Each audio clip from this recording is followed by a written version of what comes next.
Welcome to Art in the Village. Today we're going to paint a gourd in watercolour because it is time for pumpkins and all things Halloween. So I've got this fantastic gourd. They're much more interesting to paint than a pumpkin. And they've got great colours, great texture and a fabulous stalk as well. So we're going to paint in watercolour. So we'll need an HB pencil or a 2B pencil, your watercolours, cold pressed paper, a size 8 brush and a size 4 brush for detail, and colouring pencils and marker pens if you want to use those as well. Okay, let's get started. So the first thing to do is to sort of choose the area that you want to focus on. And of course, there's so many different things going on this gourd. I mean, you could even do the bottom of it actually, because that's quite interesting. But I'm going to go with patches that have got gnarled bits plus the green bits as well. And I quite like the angle of the stalk so that I can get some of these lovely green bits in as well. Let me just have another look. Yeah, I think that's probably the best side. And I think I like that side. And I like that direction of the stalk like that too. So find your angle that you like.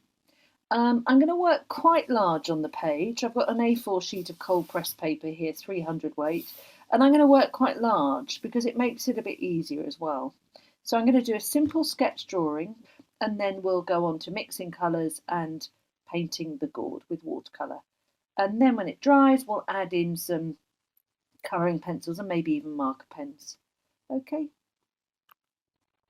So I'm just doing a really simple sort of outline to begin with, making note of all the nuances. I don't have to do all of the details. I'm going to pick out some of them to begin with. As you can see, I just have a simple outline, and then I'm going to think about where some of these sort of gnarled shapes come in.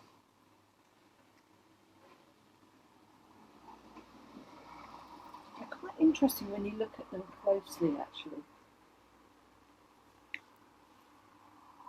Okay, so that's on there like that, and like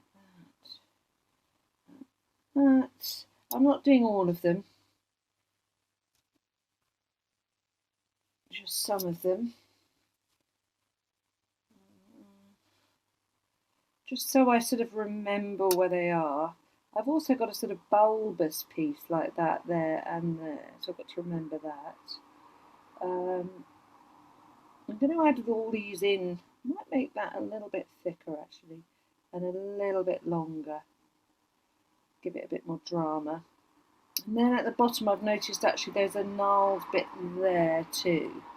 It's sort of like a weird, strange apple shape. That will do because all of the detail is going to come in the painting. So this is fine for now. This is all I need. All of the detail will come later. So now I'm going to mix my colours.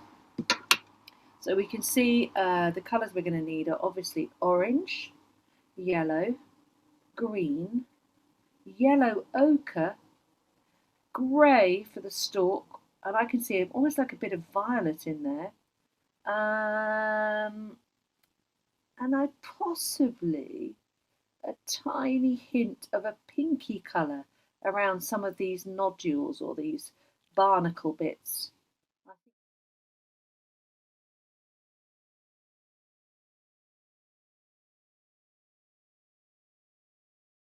Fine. And then we're going to start painting. So the brush you need is a size 8 and a size 4, ideally. Let's get things that's important to do before you start is actually rub back your drawing. You don't want it too strong. I've done it a little bit darker than I normally would just for the sake of the camera, but normally I would have it very, very pale. I'm just going to rub back some of that pencil work. I'm going to start with a bigger brush and I'm just going to wet the gourd area. I'm only doing the gourd area. I'm going to wet the whole thing and I'm going to coat the whole thing with cadmium yellow. A light coating of cadmium yellow over the entire gourd, including the stalk. Now, let it be a little bit patchy because it's quite nice to get that texture underneath because we need as much texture as we can get. Once you've done that, then go straight in with your yellow ochre and just add in some patches of that where you can see the slightly darker shades, which will tend to be actually where some of the oranges are. And straight away, while it's still damp, we're going to go in with your cadmium orange, if you've got it. Place that on the top. Now, it's still wet underneath, so it's going to be blooming. That's fine. Blooming is when it sort of goes feathery. The quality of the paint goes a bit feathery, but that's okay. That doesn't matter. And then we can also do the stalk as well, because it won't do it any harm to have a bit of colour up there. And let that sink in. And then we're going to go back in with some yellow. So we're going to find, which is much more concentrated. So see those lovely light patches of yellow that you can see? Where are they on the gourd? Have a look carefully at your gourd. Where are they? They're poking through. Now, yellow should come before the orange, but it's quite nice sometimes to just go back in with a colour to make it pop more after you've added the darker colour. So in theory, the yellow should be underneath and poking through those gaps. We did put a bit of yellow in, but it's quite nice to add a bit more on top. So let all of that sink in, because this is just an undercoat for the top layers that we're going to add on. And you can go down the stalk, no colours wasted on the stalk. And let all of that sink in. And then we'll see what we've got. So I'm going to let that dry and I'll come back to you in a second. So now what I'm going to do is I'm going to go in and start adding in this really rich, vibrant orange, because that's really going to pull it together. Now this orange to me has got a very slightly pinky quality. So I'm going to add a tiny bit of pink into it. And then I'm going to start painting what I see. So I can see all these sort of like almost like a terrain. The darker shaded parts show you the nodules, but I'm not going to do that yet. I'm just going to add in these sort of blocks of colour. So if I look, there's a sort of block of colour going down here, like that. So I'm leaving spaces for the nodules, but I'm not actually putting the nodules in, if you know what I mean. So I'm just putting in these blocks of colour of this orange, which is the sort of vital colour that we need. And I'm going to work my way all the way around. So you need quite a lot of mix for this, orange mix. And really observe where the colour is laying and where it isn't, and how it goes round those nodules. Don't think about the green that you've got to put in afterwards. Just think about the orange. And there's a sort of a valley here of a sort of lighter colour there. And then around here, there's some nodule-y parts. It's like studying a landscape, really. You are actually painting a gourd landscape. Think of it like that. So you probably need at least a teaspoon of orange for this. Teaspoon of orange mix. You might have to keep making it. And it's this noticing how the landscape is of this gourd is what's going to help make it look gourd-like, obviously, because you're paying attention to and studying what's there.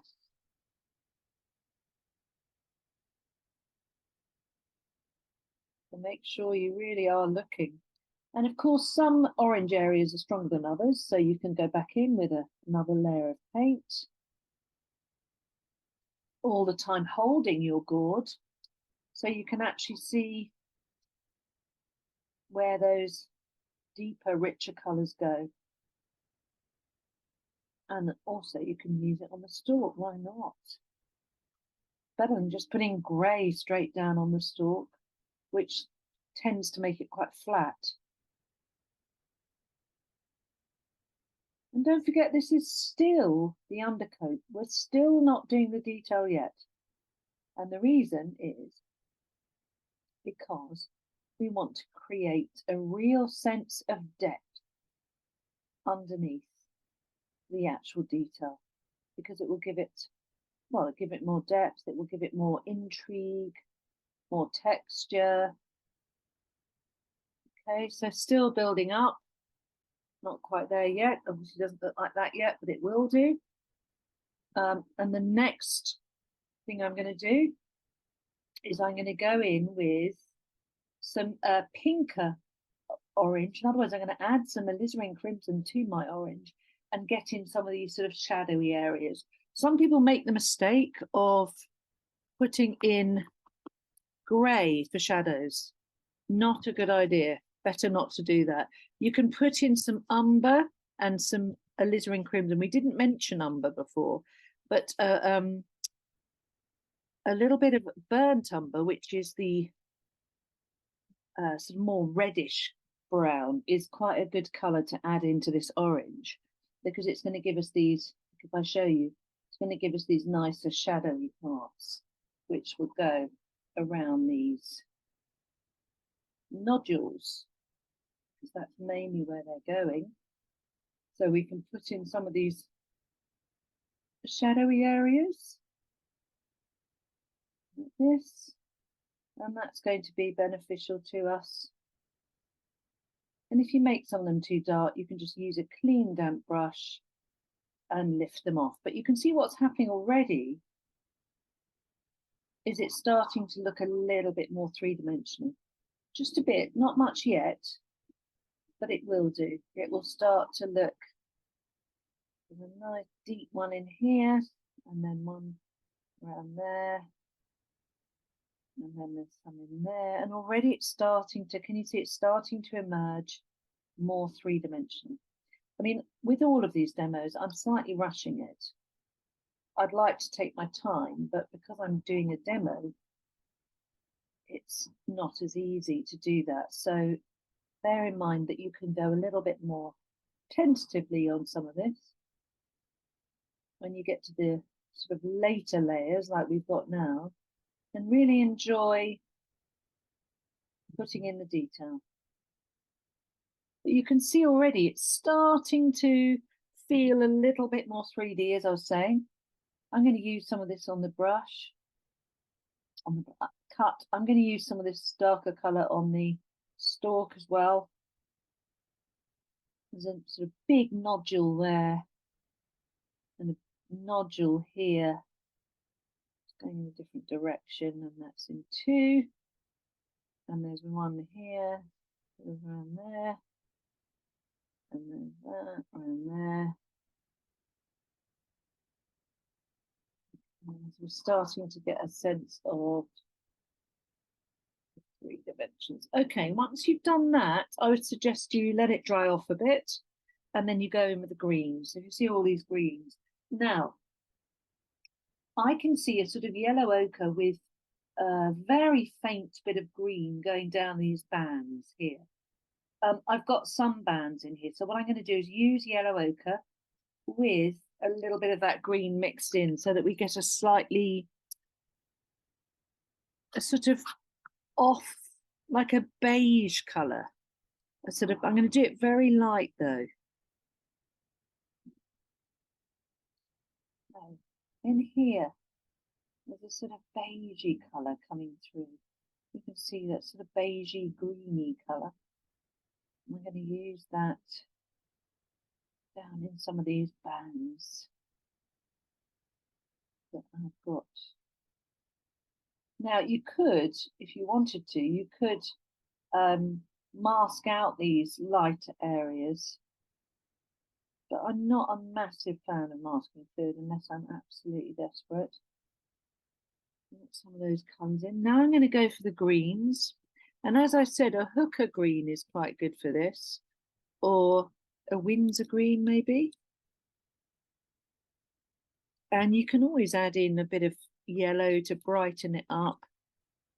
I've got some of these nice. So notice how these are sort of dispersed. I'm using a small brush and it's fairly dry, the brush. And that allows me to add these more scratchy sort of quality because they're much more dispersed, these green parts. Green, the pigment of the green on the more dispersed, almost like someone's sprayed it with an aerosol. So have a look at where these are. And mine's not quite dry, but ideally you should have it dry. The greens aren't always the same colour, so I've darkened this one a little bit. Seems to be going darker as it gets to the bottom. And then I'm putting in greens down here. Now, you can't, life's too short to actually spend your whole time really honouring every single element of this green. So just really do the best that you can. If it looks a bit like it, brilliant. Don't feel that you have to do every single dot and streak. Approximation is fine.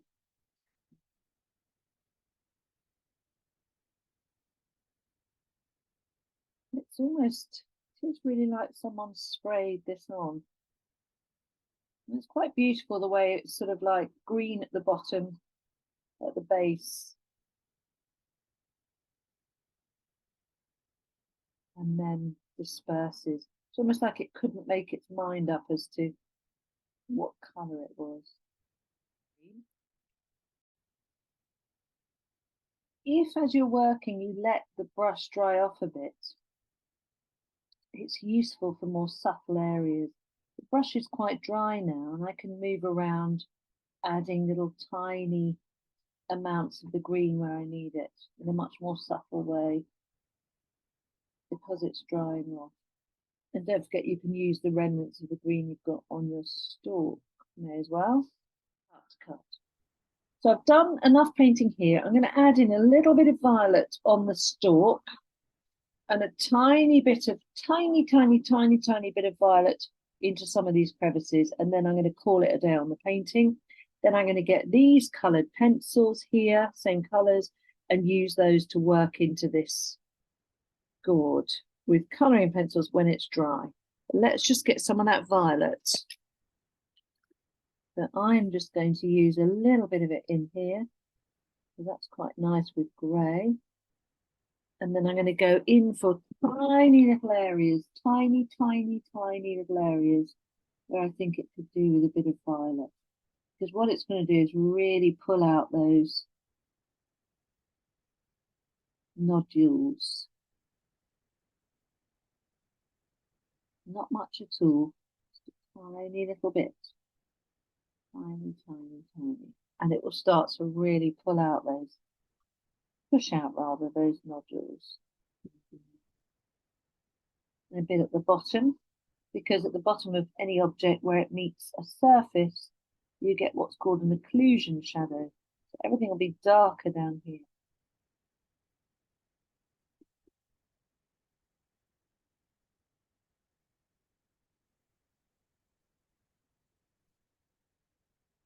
That back onto the stalk a little bit. I think that is enough. And now we're going to dry it off and we are going to add in the other colours with the colouring pencil. Now, the only colour I haven't put on here, which I am going to use some of, is white. Okay, so we've let it dry. Again, when watercolour dries, it tends to, well, it goes lighter, but it tends to sort of, your painting tends to change a little bit. So it's really worth letting it dry fully and then coming back to it even the next day. But I've got my colouring pencils. I've even got a marker pen and I've even got a pastel in case I need it. Never know. And now I'm going to work into this. I found this flesh colour, which I think will be better than white. which is to pull out some of those slightly lighter areas. So I'm going to go in with that. You can see it's quite a good colour, that. It works quite nicely. Just going in and pulling out some of those lighter colours, which are sort of like a strawberry pink mixed with white and yellow is the only way I can describe it. So I'm now going back in and finding those areas that need that colour. And then just putting those in, like that. And again, you can always add some to the stalk if you want. Bung it all on the stalk, why not? So what this does is it gives it a sort of slight sheen as well, which is quite nice, because sometimes with watercolour, the only thing I don't really like about it, watercolour, is probably the only thing I don't like about watercolour, is that it dries matte. And that's always a bit disappointing, but whereas acrylic, you have a slight shine, which I quite like. Anyway, that's the only downfall of watercolour. I've got some violet here. If I want to, I might put some of that on the stalk, because you can sort of pretty much put anything on that stalk. I don't know if you can see what I mean about the stalk here. Is that because we've added lots of colours, it really does feel much more three-dimensional. I'm going back in with this bit of violet to blend in those areas we did earlier, so they're not quite so strong in a way, just blending them back into what's around them. And then I'm going to go in with some yellow, because there's quite a lot of yellow. These are Derwent Pro Colour, which are a nice range of colours, actually. The more you spend on colouring pencils, definitely better they'll be. Really, really much better. You get nicer pigment, more pigment. They're just higher quality, generally, and easier to use. They're a bit creamier than using those awful sort of cheap ones that you get, which don't yield any pigment. Quite depressing to use. Okay, so it's beginning to come together a little bit more. I might go in for some green. I've got a nice green here, which is a bit lighter than the one I used, but that's okay. I'm going to go in and get some extra green areas, greenish areas.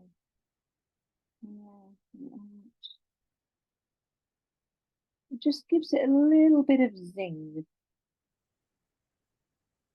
and joins some parts together for you.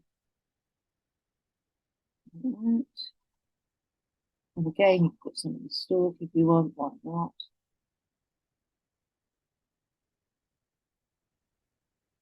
I can also use felt tip pen.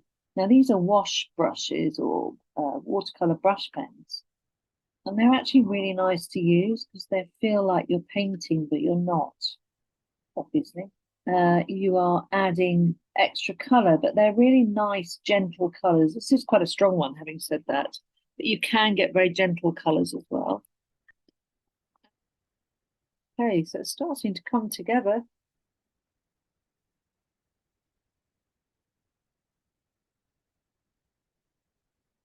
Not useful for pushing around paint as well, because obviously you're dampening the paint that you've already put down, so you can shift some of it depending on the pigment that you've used. So if I use something like a deep dark red, like some sort of crimson, it would be harder to move around because it sort of seems to stain much quicker than other colours. So having used virtually everything, I'm now going to go in with a graphite pencil, which is basically a normal pencil. And I'm going to add in some je ne sais quoi, some like little tiny details. Little bits and pieces here and there. We're not redrawing it. You can always rub it in as well. And I'm going to go into the stalk. And the stalk's got a sort of slightly fibrous feel to it. So I'm using this to get that fibrous quality back in. And because we've got all those colours underneath, it really does add to the three-dimensional feel of that stalk. if you'd just done it with grey, it wouldn't have worked. Not as well. It's quite a nice fibrous feel. So just go back in, check what needs to be added, pencil, or you need some greens. What is it you need? And keep going over it until you feel it's ready. Starting to feel a little bit more like I want it. What else do I need? That's quite nice actually. I might need a little bit more depth. I think it might need a bit more depth. So I might go in with an umber. Look what I've got. I need a nice umber for this, so sort of browny colour. Oh, there we are, perfect, got it. So I'm going to use this browny colour, just get more depth in here. Now I didn't mention the brown, so we'll put that on top as well, brown. Didn't mention that because I wasn't quite sure if I'd need it, but I think I do. Just gently going in and getting some extra warmth in here.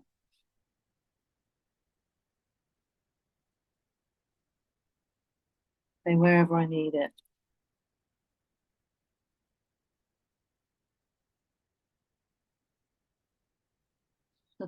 So if I now put in a really strong background, now normally for this I'd use watercolour, but I'm just showing you quickly here because I haven't got a violet mix sorted yet. So I'm just using a watercolour brush pen.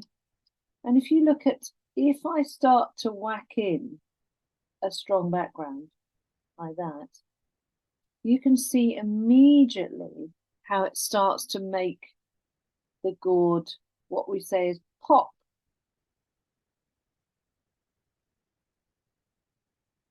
And stalk. You can leave a little white halo right next to the object.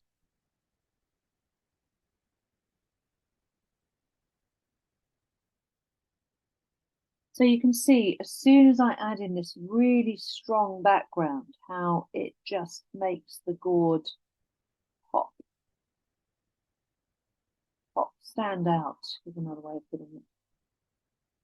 And this is just using a watercolor brush pen because I'm being a little bit lazy. I also don't want to just use this much violet. Violet is a complementary colour to orange, so it works really well with the gourd. You can equally use a sort of ultramarine blue or quite good these pens actually. A very dear friend of mine gave me these.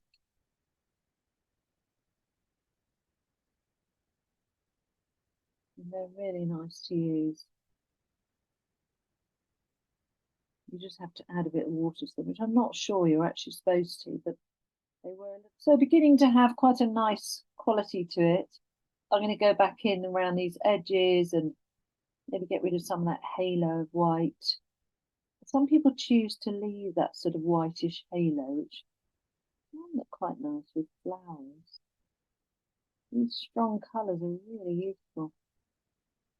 Always better to have the background creating the outline rather than an outline on the object itself. There you are. I hope you enjoyed doing that as much as I did. See you in the next video.